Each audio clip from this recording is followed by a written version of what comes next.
ने boot पालिशां boot पालिशां।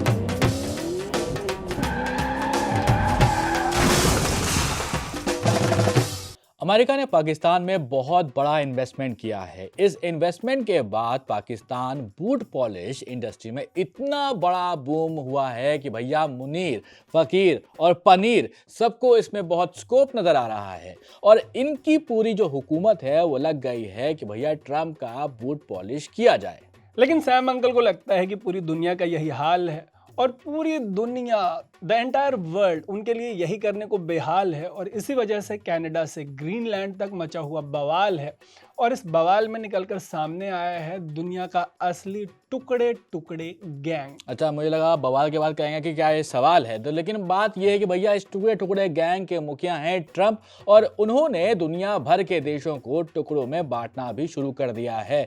जैसे कि वेनेजुएला के जो प्रेसिडेंट हैं मादुरो साहब, उनको सरेआम ले आए किडनैप करके। बट कनाडा के मामले में ट्राई किया जा रहा है हनी ट्रैप। हनी ट्रैप, और ये हनी ट्रैप वाली बात हम इसलिए कर रहे हैं क्योंकि इसके लिए आपको एक चीज देखनी पड़ेगी। आप देखिए ये आज की ताजा खबर, आज की ताजा खबर। तो भैया ताज़ा खबर ये आई है कनाडा से कि कनाडा के अल्बर्टा में खालिस्तान जैसा एक सेपरेटिस्ट ग्रुप है।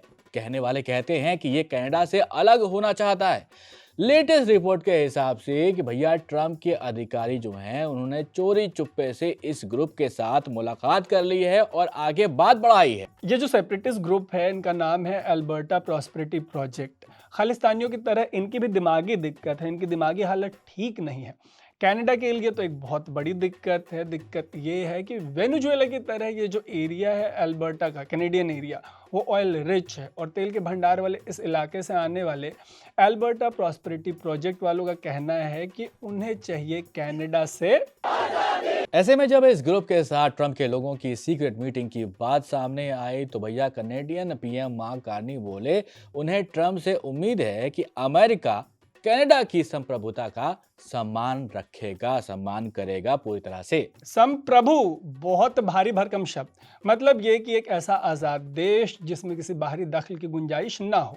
भारी भरकम संप्रभु के बाद अंग्रेजी का एक quote, the chickens are coming home to roost, माने कर्मा, माने जस करनी तस भोगन ताता, नरक जात फिर क्यों पछताता। तो भैया यहाँ पर कवि ये कहना चाहते हैं कि वही कनाडा अपने सॉवरेनिटी की बात कर रहा है जो 1980, आपको याद होगा कि 1980 के दशक से भारत की जो सॉवरेनिटी है उसको ठेंगा दिखाता हुआ आया है।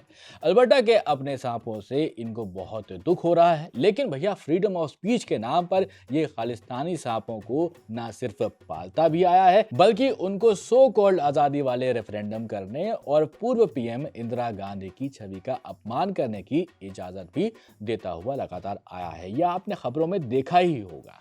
सो karma is kissing Canada, but Canada अकेला नहीं है।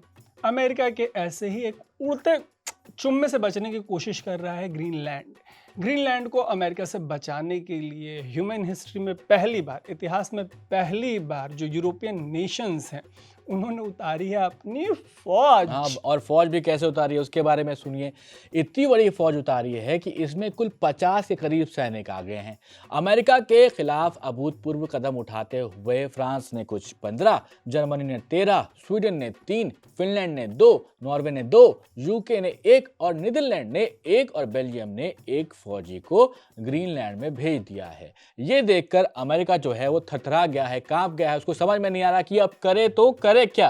यार वैसे अमेरिका को लेके एक बात तो है, दुनिया के टुकड़े टुकड़े करने निकले ट्रम्प ने लगभग पूरी दुनिया को अमेरिका के खिलाफ एकजुट कर दिया। मतलब करने निकले थे कुछ और, हो गया कुछ और जो समुद्र मंथन था उसकी तरह ट्रम्प मंथन से न सिर्फ विष निकला है, उनके टैरिफ वॉर से ऐसा अमृत निकला कि पिछले 20 सालों से जो इंडिया और ईयू की ट्रेड डील फंसी हुई थी वो झटके में निकल गई। सही बात है, आपने इनको खबरों में देखा ही होगा। बट ट्रम्प एडमिनिस्ट्रेशन के चमचे कह रहे हैं कि इस ट्रेड डील से यूरोप खुद ही यूक्रेन वॉर में रूस की मदद कर रहा है क्योंकि भारत रूसी तेल खरीदता है। और यहीं पर आपको दिखती है ट्रम्प एडमिनिस्ट्रेशन की एक जादुई मासूमियत। कतई जादुई मासूमियत। जादुई मासूमियत ये कि अगर आप रशियन ऑयल बायर्स की लिस्ट गूगल करेंगे तो टॉप 3 में पहले नंबर पे चाइना है, दूसरे नंबर पे डेफिनेटली इंडिया है, बट तीसरे नंबर पे कौन है? यूरोप, और चौथे नंबर पे है टर्की। लेकिन चूंकि इंडिया ने ट्रम्प को नोबेल के लिए नॉमिनेट नहीं किया तो वो पड़ गए, मतलब पीछे, मतलब हाथ, देह, शरीर, माथा सब धो के इंडिया बन गया उनका नंबर 1 दुश्मन, और वो पड़ गए इंडिया के पीछे। नंबर 1 टारगेट तब जबकि चीन नंबर 1 बायर है। वैसे ट्रंप ने चीन के साथ ट्रेड वॉर में 125% टैरिफ का शगुफा छोड़ा था, लेकिन चीन ने बोला हम तुम्हारे रेयर अर्थ मटेरियल की सप्लाई चोक कर देंगे। सो ट्रंप चिकन आउट हो गए वहां से और चीन के साथ बना लिया G2। जी तो है इसमें। और इंडिया EU ट्रेड डील के बाद जो इनका एडमिनिस्ट्रेशन है, ट्रम्प एडमिनिस्ट्रेशन, इनके लोग उल्टी कर रहे हैं। जो उल्टी कर रहे हैं उसको देख के इंडियंस को लग रहा होगा कि ये जो G2 है उसके नाम पे इनको P2, क्योंकि पिछले 1 साल से टैरिफ और तेल के नाम पे भैया पूरी दुनिया में जो नरक मचा रखा है, भाई क्या नरक मचा रखा है। और तेल से यहाँ पर तरुण याद आया कि वेनेजुएला के बाद ये निकले हैं ईरान का तेल निकालने। जहाँ जहाँ तेल है वहाँ पर इनको डेमोक्रेसी और फ्रीडम की बड़ी चिंता होती है। वो तो थैंक गॉड रूस के आर्सेनल में 5000 से ज़्यादा न्यूक्लियर हथियार हैं, नहीं तो वहाँ पर जितना तेल और गैस है ये डेमोक्रेसी स्क्वायर निकाल देते पूरा वहाँ पर जाकर के। But the best part is कि इतिहास में, मतलब जो पूरी ह्यूमन हिस्ट्री रही है उसमें पहली बार इराक, ईरान और अफगानिस्तान जैसे देशों के बजाय ये जो डोनाल्ड ट्रंप है उनके निशाने पर यूरोप से कनाडा तक जो तमाम गोरों के देश हैं वो भी इनके निशाने पे हैं। जो यूरोप अमेरिका के एक्सपेंशनिज्म का रोना रो रहा है ईरान पर हमले के समय, वो उसी अमेरिका के साथ खड़ा हुआ है। भाई देख रहे हैं आप, डबल स्पीड, डबल स्टैंडर्ड। दोगला है भाई, दोगला है ये। जब वेनेजुएला से किसी मादुरो को किडनैप कर लिया जाता है तो यूरोप और कनाडा जैसे देश इसको सेलिब्रेट करने लगते हैं। ऐसा सेलिब्रेशन सालों से इसलिए होता आया है क्योंकि भैया वेनेजुएला जैसे देशों से जो लूट खसोट होती है वो ये सारे मिलकर बांट कर सफाचट चटकारा ले लेके खा जाते हैं। ये जो पूरी दुनिया में लूट खसोट मचाते आए हैं उसको सफा चट करते आए हैं, इस आदत में सबसे बिगड़ैल बुढ़ा है अमेरिका। और सेकेंड वर्ल्ड वॉर के बाद से यूरोप वाले अमेरिका को अपना ग्रैंड ओल्ड डैडी बनाते चले गए निरंतर।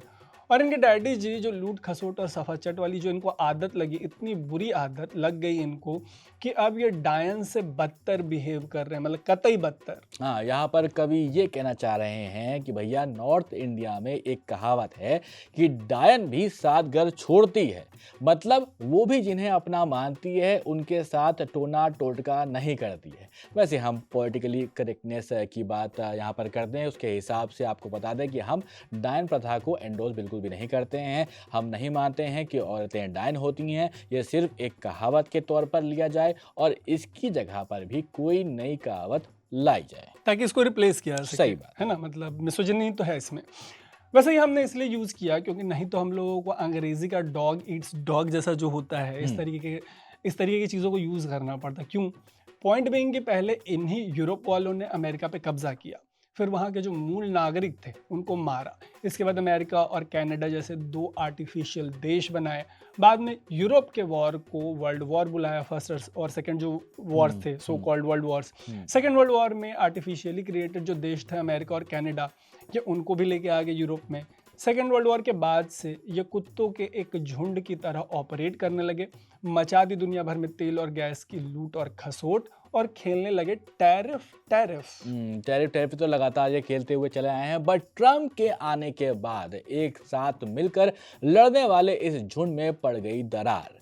अब ट्रम्प की नज़र ना सिर्फ ईरान जैसे ऑयल रिच देश पर है, बल्कि उनकी नज़र अब कनाडा के तेल और ग्रीनलैंड के जो नेचुरल रिसोर्सेज हैं उन पर भी नजर आने लगी है। वैसे एक ट्रिविया ये भी है कि ट्रम्प खुद अमेरिका के नहीं हैं। अमेरिका के गोल्ड रश के टाइम पर इनके दादाजी जर्मनी से माइग्रेट करके अमेरिका पहुंचे थे, बाद में इनके पिताजी अमेरिका के हो गए, अब अमेरिका इनके पिताजी का हो गया और अब इनका फेवरेट सॉन्ग है ये। मैं आई हूँ यूपी बिहार लूटने।